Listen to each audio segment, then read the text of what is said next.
somewhere you have contradictions. Somewhere there's a struggle. There's a place that doesn't have a complete connection.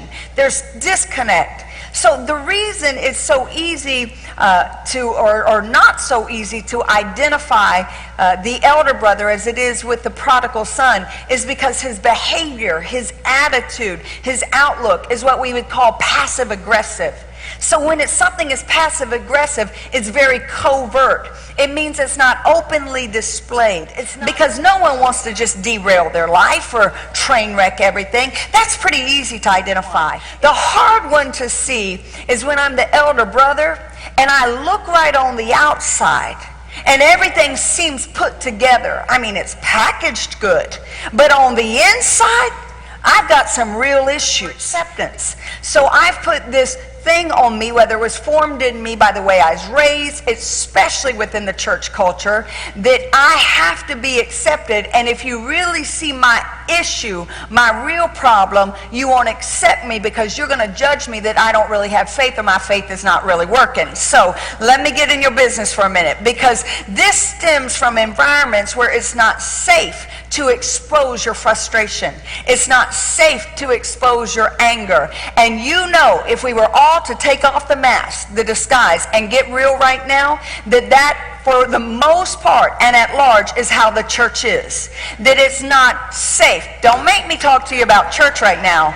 I know it's... So we don't know how to restore. Don't let us see weakness. The devil is a liar. We're going to get a real church that looks like a real God and does this the real way.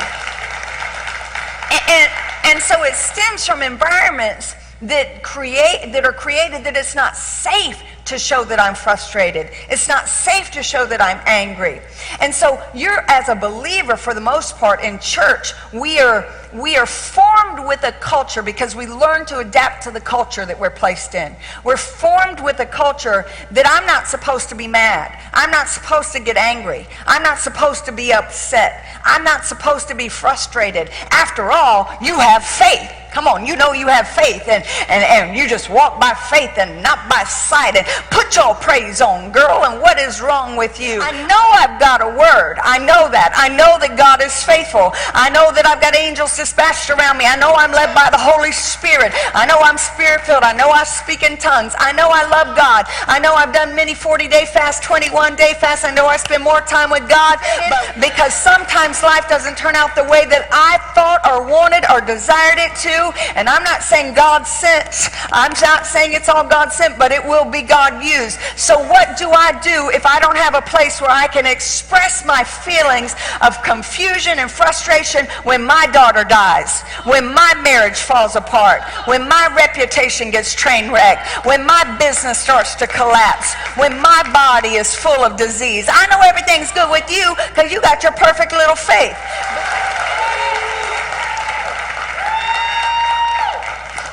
Don't make me start. So now it's hard because what happens, and on top of that, here's the really bad part, Pastor. On top of that, now I'm judged because everyone says, what's wrong? What did you not have enough? And they might not say it, but they position you like that. They position like your faith only works in one direction, up. But the way I read my word is everything has to go down before anything can come up. So unless a seed fall to the ground and die, unless you decrease, you can never increase. But when you start decreasing, people don't see you as more spiritual. What you doing? What kind of sin's in your life? Who sinned? The man's blind, and everybody's saying, who sinned? Was it him or was it his father? It was neither one of them. This is for the glory of God. But that's not how we do. We start looking and saying, oh, I knew it all along. There was something on the inside there. Something was going on after all. No, there are some times that God's methods look like total madness. And if you can't understand them, you sure know that other people can't understand them. And so you start walking through things, and now on top of having to walk through it, you start getting judged when you're walking through it. Am I in anybody's stuff yet? All right, I just want to make sure I'm in the right place. Because when I start getting judged, this in turn teaches me and trains me, because now you've just told me how to act. You just created for me the perfect system of hypocrisy. Because now I'm going through it, maybe not because I'm so sinly, maybe because I'm so saintly. Have you ever thought that some of the things that people around you go through is because God could trust their capacity to be enlarged through some Can I talk? I'm not even going to preach about Job. Have I ever said that if you're going to be a Joseph, you're going to be lied on, you're going to be put in a prison, you're going to be sold into slavery? Can I talk to you, David, because you're going to be turned against and you're going to hide in caves and everything? Can I talk to you, Jesus, because your multitudes are going to abandon you, your 70 are going to leave you, and your 12 would too, except for they don't have any place to go? Can I talk to you because sometimes serving God and being faithful to God, now I'm talking to the real church, because you're the core, you're the church. We're not in a crusade. This is the nitty-gritty church. Sometimes being the real church, it's not easy to serve God. And people will, and then they teach us to become a hypocrite, because now when I'm serving God faithfully, I become a target for the enemy, because now I'm a real threat. You didn't really care about me because I was living in and out and I wasn't really effective. There was no real power in my life. But once I put both feet in and I got my dominion and power authority, you came after me. And now you came after me. Well, if I show you what I'm going through, now you're going to judge me even in the church. So you've taught me how to compromise myself because you wouldn't give me a safe place to be real. Unmet expectations and disappointments. And we all like to deal with the prodigal son because the elder one's too close, because the reality is we've all sat in church and been disappointed. We've all walked through life serving God faithfully, and it didn't turn out the way we thought it should turn out. Hurt. And so it teaches me and trains me not to have an honest expression of feelings, but to repress and deny the feelings. And then here's the real danger, to use other channels to express it. So now, when I suppress and deny, it's going to come out somehow. So now what would have been a safe place just for me to say, I'm ticked, I'm hurting, I'm mad, I'm upset, I'm confused, I don't have that, so guess what? It's going to manifest here. Now I really am going to get myself in trouble, because I don't want to dip beneath the baseline, and I don't want to live in a place that is low, but I don't have anyone I can reach to. I know I'm in somebody's stuff right in the house of God. And so what happens is people begin to judge you even more. Now that's a conference. I learned how to be a hypocrite in church. That's a conference. So people that I'm going to call forth the conference. I learned how to be a hypocrite in church. So people will sugarcoat their hostility, and when you sugarcoat your hostility, you can never grow. You never grow beyond it. They live in a life of false pretense. That's wearing a mask. And the damage of wearing a mask, something that conceals you or disguises you, is that I become shut off from the awareness of my problems, from the awareness of my struggles, because I'm denying them, and even more so from the awareness of God's solutions, of His ability, His desire, and His resources to transform me. And when someone wears a mask, they're on a mission to represent themselves as perfect. Let me tell you something real clear. No one is perfect except Jesus. No one is perfect. No one's perfect. There's only one perfect man. We're all going from glory to glory. So give yourself a break. Give the person sitting next to you a break. Help you out today. Because when someone is on a mission to be perfect, then they use their family, their work, their abilities, religion to project, watch what I'm saying real carefully, an image, because that's all it is, an image of perfection. And it's the image because it's only one perfect man. Now you know that's the truth. That's why we're all in shock when we hear something. Woo, we didn't know that. Well, why are we really in shock? Because the reality is everybody deals with dilemmas. Everybody's going to deal with it. And some people are just more equipped to work with them. Some people are more skilled and have the tools to get through the difficulties. But one of the greatest tools is, do I have a safe place to deal with all of my disappointment? Do I have a safe place to express myself and come in and get real healing? Because when I have to be perfect, perfectionism means you expect me to be free from faults. So when you're too perfectionistic on yourself or on others, you expect them, have an expectation that they have no faults. Everybody's got faults. Everybody gonna pluck your nerves sooner or later. So the perfectionist expects their path toward any goal and their entire journey through life to be direct, to be smooth, to be free from obstacles. But here's the deal. That's not reality. Right there. The most basic need to every human being is the need for significance.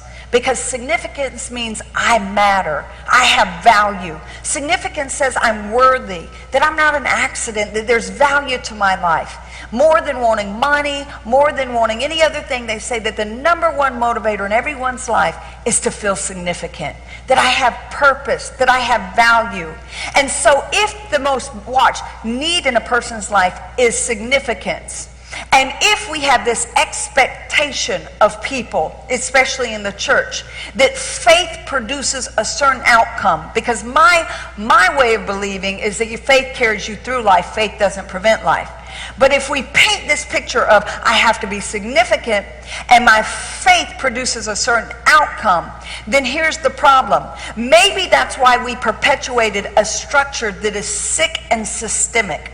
And systemic literally means it's embedded within and spread throughout, and it affects a group, a system, or a society as a whole. So if I need to feel significant, and the structure that validates my value by a false sense of showing you that my faith is working when my life is falling apart, then I'm not going to show you the real me. And guess what I'm going to do?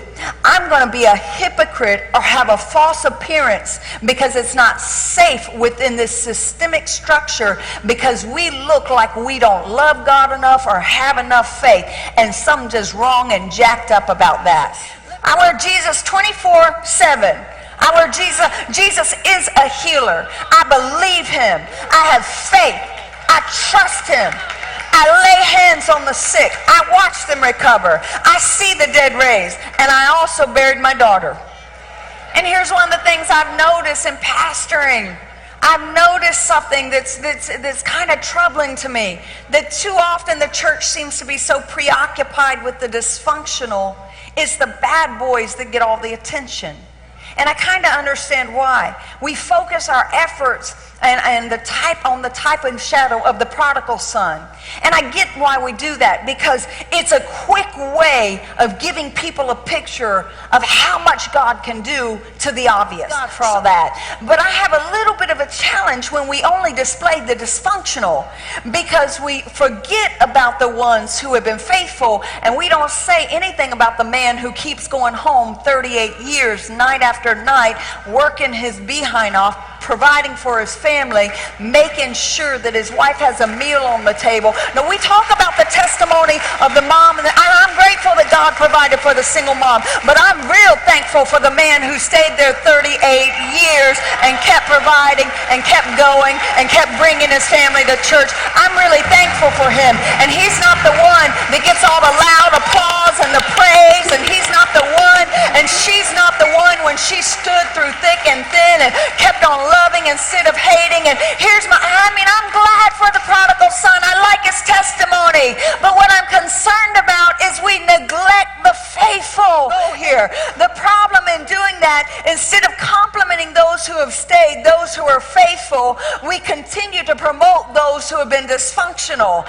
And if you've been faithful, this can cause confusion. This can cause confusion because remember, my number one need is to feel significant.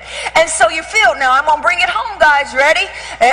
This isn't you here. Okay, this is not here. It's hard because in my mind I go, okay, I can go to New York, have a church of 10,000 like that. Go to Atlanta, have a church of 10,000 like that. But then you come home to a city that was harder for me. You go out and you preach and people are like, Paula, and you come home and they're like, preach to us, Paula.